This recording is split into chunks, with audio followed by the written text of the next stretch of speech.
की राजनीति करने वाले महाराष्ट्र के मुख्यमंत्री एकनाथ शिंदे ने अब नवंबर में रामनगरी अयोध्या जाने का ऐलान कर दिया है।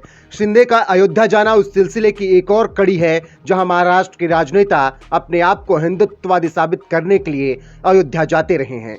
शिवसेना इस वक्त दो फाड़ है। उद्धव ठाकरे और एकनाथ शिंदे गुट के बीच खुद को हिंदुत्व का ध्वजवाहक बताने की इस वक्त होड़ लगी हुई है। एकनाथ शिंदे ने इसी बीच ऐलान कर दिया कि वो नवंबर में अयोध्या जाएंगे। महाराष्ट्र का सीएम बनने के बाद उनका ये पहला अयोध्या दौरा होगा। आखिरी बार उद्धव ठाकरे के खिलाफ बगावत करने से चंद दिनों पहले ही उनके बेटे आदित्य ठाकरे के साथ वो अयोध्या पहुंचे थे।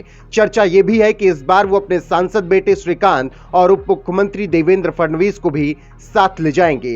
हालांकि इसकी आधिकारिक पुष्टि अभी होना बाकी है। शिंदे का अयोध्या दौरा इसलिए भी अहम है क्योंकि इसे उनकी एक रणनीति के हिस्से के तौर पर देखा जा रहा है। गौरतलब है कि जून में बगावत होने के बाद शिवसेना उद्धव ठाकरे गुट और शिंदे गुट में बंट गई। दोनों ही अपने आप को सच्चा हिंदुत्ववादी साबित करने में जुटे हुए हैं। एकनाथ शिंदे ने ठाकरे से अलग होने के जो कारण गिनाए उनमें से एक प्रमुख कारण यह भी बताया कि ठाकरे हिंदुत्व के विरोध में हैं। साल 2019 में उन्होंने कांग्रेस, एनसीपी जैसी पार्टियों की मदद से मुख्यमंत्री बनने की खातिर बीजेपी से गठबंधन तोड़ दिया था। हिंदुत्व के मुद्दे पर ही बीजेपी और शिवसेना में बीते 3 दशकों से गठबंधन होता आया। अब अयोध्या जाकर शिंदे ये संदेश देना चाहते हैं कि उनका गुट ही असली हिंदुत्ववादी शिवसेना है और वही बाला साहब ठाकरे के विचार पर आगे बढ़ रहे हैं। आपको बता दें कि शिवसेना की छवि एक कट्टर हिंदुत्ववादी पार्टी की हमेशा से रही।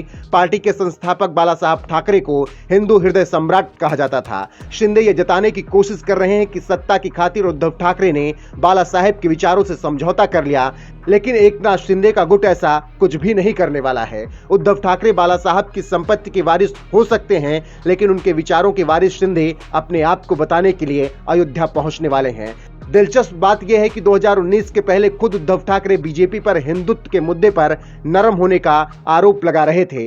अब ऐसे में देखना दिलचस्प होगा कि एकनाथ शिंदे जब अयोध्या पहुंचेंगे और वहां से उनकी तस्वीरें सामने आएंगी तो उसके बाद ठाकरे गुट की तरफ से क्या कुछ रिएक्शन आते हैं। फिलहाल तो एकनाथ शिंदे ने बाजी चल दी है और बाला साहब ठाकरे की विरासत को आगे बढ़ाने के लिए उन्होंने एक कदम आगे बढ़ा दिया है और रामनगरी अयोध्या वो नवंबर में पहुंचने वाले हैं।